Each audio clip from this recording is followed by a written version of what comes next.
সবাইকে স্বাগত দীপ্ত সন্ধ্যার সংবাদে। সাথে রয়েছে দোলা ডলরেস। শুরুতেই জানাবো সংবাদ শিরোনাম। রাজনৈতিক সম্পৃক্ততা পেশাগত দায়িত্ব পালনে যেন বাধা না হয় চিকিৎসকদের বললেন প্রধানমন্ত্রী। ভারত চীন সহ 5 দেশে শতভাগ শুল্ক আরোপের ক্ষমতা পেলেন ট্রাম্প। রাশিয়া নিষেধাজ্ঞা বিল পাস।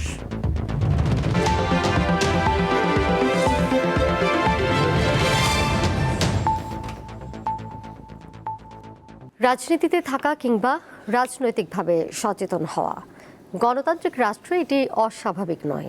তবে সেই রাজনৈতিক সম্পৃক্ততা যেন পেশাগত দায়িত্ব পালনে বাধা না হয়ে দাঁড়ায়। চিকিৎসকদের উদ্দেশ্যে এমন আহ্বানই জানিয়েছেন প্রধানমন্ত্রী তারেক রহমান। আজ ড্যাবের প্রতিষ্ঠা বার্ষিকীর অনুষ্ঠানে এসব কথা বলেন তিনি। শনিবার জাতীয় সংসদের এলডি হল প্রাঙ্গণে চিকিৎসকদের সংগঠন ডক্টরস অ্যাসোসিয়েশন অব বাংলাদেশ ড্যাবের ৩৭তম প্রতিষ্ঠা বার্ষিকীর সমাবেশে বক্তব্য দেন প্রধানমন্ত্রী তারেক রহমান। তিনি বলেন, দেশের রাজনৈতিক সিদ্ধান্ত প্রায় সব ক্ষেত্রকেই প্রভাবিত করে। তাই চিকিৎসক সহ পেশাজীবীদের রাজনৈতিকভাবে সচেতন থাকা অযৌক্তিক নয়, তবে পেশার প্রতি দায়িত্বশীলতাই থাকতে হবে সবার আগে। একটি গণতান্ত্রিক রাষ্ট্রে যেহেতু রাজনৈতিক সিদ্ধান্ত প্রায় সকল কাজকেই প্রভাবিত করে, সেহেতু শিক্ষার্থী, শিক্ষক কিংবা পেশাজীবী সবাই যার যার মতাদর্শ অনুসারে রাজনৈতিকভাবে সুসংগঠিত থাকবেন। তবে রাজনৈতিক সম্পৃক্ততা যেন নিজেদের পেশাগত দায়িত্ব পালনে বিঘ্ন না ঘটায়। স্বাস্থ্য খাতের অবকাঠামোগত উন্নয়নের পাশাপাশি চিকিৎসকদের সেবার মানসিকতার ওপরও গুরুত্ব দেন প্রধানমন্ত্রী। উপজেলা স্বাস্থ্য কমপ্লেক্সকে শতশয্যায় উন্নীত করা এবং হেলথ কার্ড চালুর পরিকল্পনার কথা তুলে ধরে তিনি বলেন, শুধু অবকাঠামো তৈরি করলেই স্বাস্থ্য খাতে কাঙ্ক্ষিত সাফল্য আসবে না। বর্তমান সরকারের নীতি হচ্ছে prevention is better then cure. আমরা মনে করি, বর্তমান সরকার মনে করে, মানুষকে যদি শুরুতেই রোগের উৎপত্তির কারণ এবং প্রতিকার সম্পর্কে সচেতন করা যায়, তাহলে খুব সম্ভবত সহজেই অনেক রোগেরই নিরাময় করা সম্ভব। কিছু ক্ষেত্রে দায়িত্ব পালনের শিথিলতা বা অনিচ্ছাকৃত অবহেলা চিকিৎসা ব্যবস্থার প্রতি মানুষের আস্থায় নেতিবাচক প্রভাব ফেলে বলেও মন্তব্য করেন তিনি। এর আগে প্রধানমন্ত্রী ও তার সহধর্মিণী ডাক্তার জুবাইদা রহমান জাতীয় সংসদ ভবনের এলডি হল প্রাঙ্গণে নিম ও অর্জুনের গাছের চারা রোপণ করেন। পরে জাতীয় ও দলীয় পতাকা উত্তোলন এবং বেলুন ও পায়রা উড়িয়ে চিকিৎসক সমাবেশের উদ্বোধন করেন প্রধানমন্ত্রী। সাইফুর রহমান শিশির, দীপ্ত বার্তা কক্ষ। কাল চট্টগ্রামে যাবেন প্রধানমন্ত্রী তারেক রহমান। দিনব্যাপী এই সফরের কর্মসূচিতে রয়েছে কক্সবাজারের মাতারবাড়িতে গভীর সমুদ্র বন্দর পরিদর্শন এবং বাঁশখালী ও হাটহাজারীতে 2টি জনসভায় অংশগ্রহণ। এছাড়া সাম্প্রতিক বন্যায় ক্ষতিগ্রস্তদের পুনর্বাসনে আয়োজিত সভায় যোগ দেবেন প্রধানমন্ত্রী। রবিবার সকাল 10:30টায় ঢাকা থেকে হেলিকপ্টারে কক্সবাজারের মাতারবাড়ি পৌঁছবেন প্রধানমন্ত্রী তারেক রহমান। সেখানে গভীর সমুদ্র বন্দর, কয়লা বিদ্যুৎ প্রকল্প ও মহেশখালী সমন্বিত উন্নয়ন ব্যবস্থা পরিদর্শন করবেন তিনি। এরপর বেলা 12:30টায় যাবেন চট্টগ্রামের বাঁশখালী উপজেলায়। সেখানে বাহাছড়া সমুদ্র সৈকতে সাম্প্রতিক বন্যায় ক্ষতিগ্রস্তদের পুনর্বাসনের লক্ষ্যে আয়োজিত অনুষ্ঠানে যোগ দেবেন প্রধানমন্ত্রী। চট্টগ্রাম মহানগর, চট্টগ্রাম উত্তর এবং দক্ষিণের একেবারে উপজেলা পর্যন্ত নেতৃবৃন্দের সাথে, বিএনপি এবং অঙ্গ সহযোগী সংগঠনের নেতৃবৃন্দের সাথে উনি ওপেন হাউস মত বিনিময় করবেন। আমি মনে করি বাংলাদেশের রাজনীতিতে এবং গণতান্ত্রিক চর্চায় এটি অত্যন্ত বিরল একটি পদক্ষেপ এবং নতুন একটি পদক্ষেপ। বেলা 1টায় উত্তর চট্টগ্রামের ফটিকছড়ি যাবেন প্রধানমন্ত্রী। সেখানে হেফাজতে ইসলামের নেতা আল্লামা শাহ মহিবুল্লাহ বাবুনগরীর সাথে সৌজন্য সাক্ষাৎ করবেন। আমাদের এখানে প্রধানমন্ত্রী আসছে, যে আমরা এতে অত্যন্ত আনন্দিত, অনেক উৎসাহিত, অনেক আনন্দিত, কারণ আমরা চাই ওনাকে সুন্দর মতো বরণ করতে। এরপর হাটহাজারী যাবেন প্রধানমন্ত্রী তারেক রহমান। সেখানে হেফাজতের সাবেক আমির মরহুম আল্লামা শাহ আহমদ শফির কবর জিয়ারত করার কথা রয়েছে তার। এদিন বিকেল 5টায় হাটহাজারী কলেজ মাঠে জনসভায় সাম্প্রতিক বন্যা দুর্গতদের সহযোগিতা দেওয়ার কথা রয়েছেন সরকার প্রধানের। আমাদের সার্বিক প্রস্তুতি চলছে। আমরা প্রত্যাশা করছি আগামীকালকে দুপুর 12টার মধ্যে এই সমস্ত কার্যক্রম শেষ হবে এবং আমরা আমাদের দুটি হেলিপ্যাড করা হয়েছে। আমরা সেই হেলিপ্যাডে মাননীয় প্রধানমন্ত্রীকে এখানে আমরা রিসিভ করার জন্য আমরা সবাই অধীর আগ্রহে, পুরো বাঁশখালীবাসী, চট্টগ্রামবাসী তার আমরা সকলেই আমরা অপেক্ষা করছি।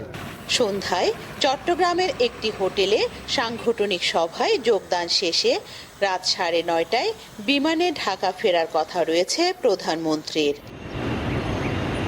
রুনা আনসারি, দীপ্ত সংবাদ, চট্টগ্রাম। 1/11-এর সময় তারেক রহমানকে ডিজিএফআই এর আয়না ঘরে বন্দি রাখা হয়েছিল বলে জানিয়েছেন চিফ প্রসিকিউটর আমিনুল ইসলাম। শনিবার ডিজিএফআই এর জিআইসি সেল নামক গোপন বন্দিশালা বা আয়না ঘর পরিদর্শন শেষে তিনি কথা বলেন। তিনি বলেন, বিগত সরকার শেখ হাসিনার নেতৃত্বে একটি অমানবিক রাষ্ট্র কায়েম করেছিল। ঢাকা সেনানিবাসে প্রতিরক্ষা গোয়েন্দা মহাপরিদপ্তর ডিজিএফআই এর সদর দপ্তরে থাকা জয়েন্ট ইন্টারোগেশন সেন্টার জেআইসি পরিদর্শন করেন আন্তর্জাতিক অপরাধ ট্রাইব্যুনাল 1-এর চেয়ারম্যান বিচারপতি গোলাম মুর্তজার নেতৃত্বে এই পরিদর্শন দলে ছিলেন চিফ প্রসিকিউটর ও আসামি পক্ষের আইনজীবীরাও। পরে গণমাধ্যমের সাথে কথা বলেন চিফ প্রসিকিউটর, জানান বিগত আওয়ামী লীগ সরকারের সময় ভিন্ন মতের অনেক ব্যক্তিকে বছরের পর বছর আয়নাঘরে আটকে রেখে নির্যাতন করা হয়েছে। 1/11-র সময় আজকের মাননীয় প্রধানমন্ত্রী আমাদের অহংকার জনাব তারেক রহমানকে আজকের যে জিআইসি সেলটি আমরা পরিদর্শন করেছি তারই কোনো একটি কামরায় তাকেও কিন্তু সেখানে আনা হয়েছে, তার উপরে নির্যাতন করা হয়েছিল। 5 আগস্টের পর জিআইসি সেলের অনেক আলামত নষ্ট করা হয়েছে বলেও অভিযোগ করেন তিনি। 5 আগস্টের পরে নতুন করে পেইন্ট করে দেওয়া হয়েছে, অনেক জায়গায় সিমেন্ট দিয়ে এবড়ো তেবড়ো করে ওয়ালগুলো আগের যে অবস্থাটা সেটা নষ্ট করে দেওয়া হয়েছে। কারণ হচ্ছে যে তারা কিছু অনেক বন্দীরা তারা লিখে রাখতো। আসামি পক্ষের আইনজীবীরা জানান, অপরাধ প্রমাণের জন্য যথেষ্ট তথ্য প্রমাণ নেই জেআইসিতে।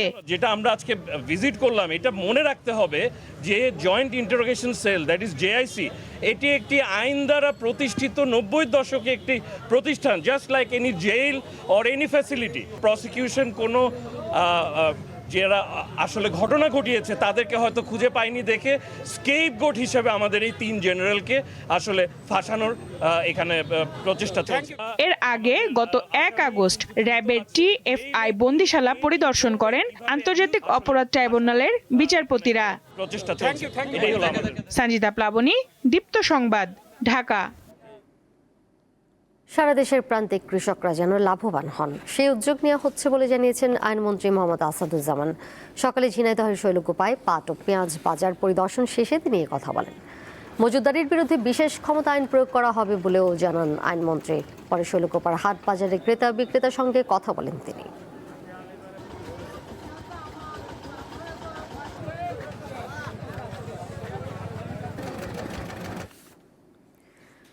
কুমিল্লায় সোহাগী জাহান তনু হত্যা মামলার একমাত্র আসামিকে আবারও গ্রেপ্তার করা হয়েছে।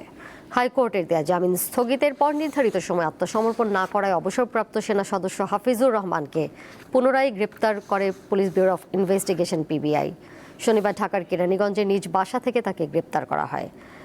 আসামি যেন পালিয়ে যেতে না পারেন এবং আপিল বিভাগের চেম্বার আদালতের নির্দেশনা বাস্তবায়নে এই পদক্ষেপ নেওয়া হয়েছে বলে জানিয়েছেন মামলার তদন্ত কর্মকর্তা। তাকে কুমিল্লা আদালতে পাঠানোর প্রক্রিয়া চলছে বলেও জানান তিনি।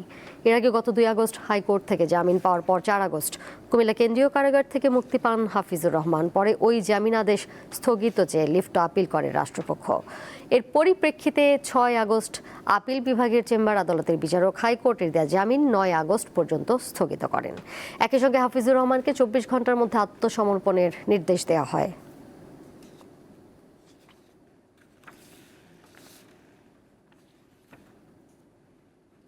যাচ্ছি পরের প্রসঙ্গে।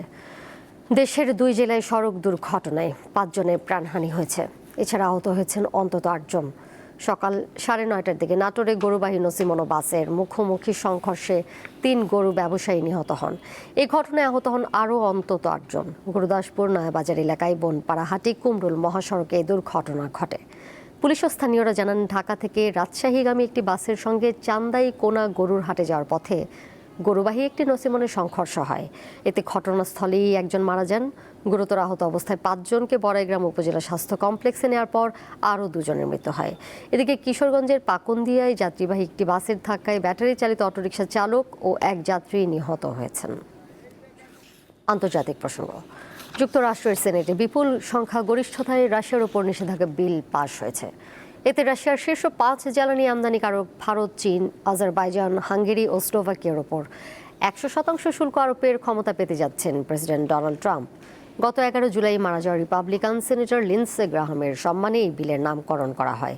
5 বছরে পা দেয়া ইউক্রেন যুদ্ধের প্রতিক্রিয়ায় রাশিয়ার উপর কঠোর নিষেধাজ্ঞার দাবিতে শুরু থেকেই সরব ছিলেন গ্রাহাম। আগামী 31 আগস্ট বিলটি চূড়ান্ত অনুমোদনের জন্য উত্থাপন করা হবে। তবে কোনো দেশ যদি নিজেদের মোট প্রাকৃতিক গ্যাসের 15%-এরও কম রাশিয়া থেকে আমদানি করে এবং রুশ জ্বালানি নির্ভরতা আরও কমায়, তাহলে নিষেধাজ্ঞার আওতায় পড়তে হবে না। যুক্তরাষ্ট্রের প্রেসিডেন্ট ডোনাল্ড ট্রাম্পের উদ্যোগে হোয়াইট হাউসে $40 কোটি ব্যয়ে বলরুম তৈরির কাজ বন্ধের নির্দেশ দিয়েছে একটি ফেডারেল আপিল আদালত। হোয়াইট হাউসের ভেঙে ফেলা ইস্ট উইংয়ের জায়গায় এই বলরুম তৈরির উদ্যোগ নিয়েছিল ট্রাম্প প্রশাসন। আদালতের এই নির্দেশের ফলে প্রেসিডেন্ট ট্রাম্প তার এখতিয়ারের সীমা পরীক্ষায় আরেক আইনি লড়াইয়ের বড় ধরনের ধাক্কা খেলেন। শুক্রবার ওয়াশিংটন ভিত্তিক ডিস্ট্রিক্ট অফ কলম্বিয়া সার্কিটের আপিল আদালত 2-1 সংখ্যাগরিষ্ঠ মতামতে বলরুম তৈরির কাজ বন্ধের নির্দেশ দিয়েছেন।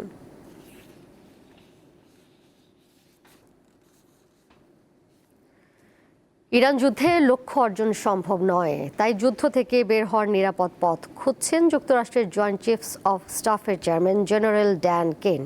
বিষয়টি নিয়ে ট্রাম্প প্রশাসনের কয়েকজন শীর্ষ কর্মকর্তার সঙ্গে আলোচনাও করেছেন শীর্ষ এই জেনারেল। সংশ্লিষ্ট 3টি সূত্রের বরাতে খবর প্রকাশ করেছে খোদ মার্কিন গণমাধ্যম CNN।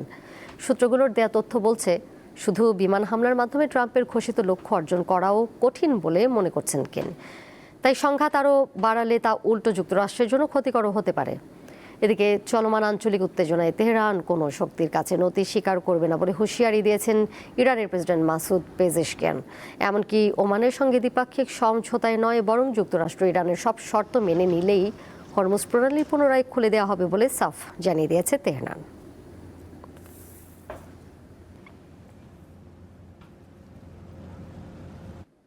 শেষ করব দীপ্ত সন্ধ্যার সংবাদ, যাবার আগে শিরোনামগুলো জানিয়ে দিব আরও একবার। রাজনৈতিক সম্পৃক্ততা পেশাগত দায়িত্ব পালনে যেন বাধা না হয়, চিকিৎসকদের বললেন প্রধানমন্ত্রী।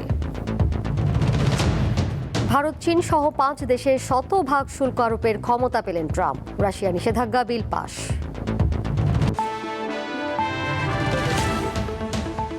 আর এই ছিল এখনকার মতো।